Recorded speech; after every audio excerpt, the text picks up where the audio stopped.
Hello guys, তো আমি হঠাৎই আবার নিয়ে চলে এসেছি একটা ভ্লগ, আনপ্ল্যান্ড ভ্লগ, যেখানে আমি যাচ্ছিলাম আমার নাইট শিফট ডিউটি।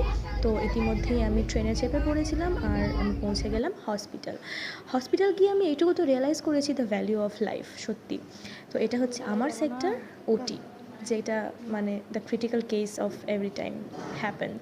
তো আমি ঢুকে আগে চেঞ্জ করে নিয়েছিলাম। চেঞ্জ করার পরে এই যে আমার পার্টনার, হি ওয়াজ ভেরি শাই, ও ক্যামেরার মধ্যে আসতেই পারলো না। তো আমি গিয়ে আগে ঢুকে পড়ি পেডিয়াট্রিক ওয়ার্ড। কারণ কি, এদের সাথে টাইম কাটাতে বা এদের সাথে যে একটা ভ্যালুয়েবল মুমেন্ট তৈরি হয় না, সেগুলো হচ্ছে হসপিটালের সব থেকে বেস্ট মেমোরিজ।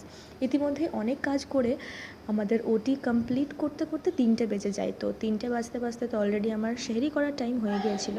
তো তার মধ্যেই আমি গল্প করতে করতে করে নিলাম আমাদের Ramadan 8 day sehri at hospital.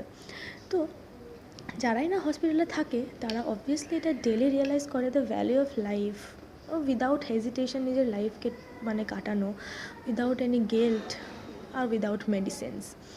তো মানুষের কাছে সবচেয়ে দামি হলো নিজের জীবন। তো চলো, এরই মধ্যে আমি ফ্রেশ হতে লেগেছিলাম আর করতে লেগেছিলাম ইডলি, দোসা, সাম্বার, চাটনি জানি না কেন রিলসের ফিডে আমার এটা এতটাই আসছে যে এটাই আমার মাথাতে চলছে সব সময়।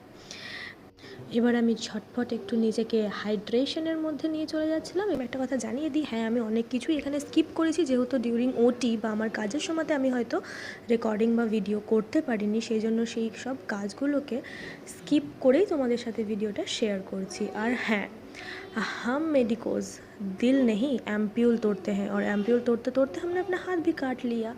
তো be aware of that, we never break hertz.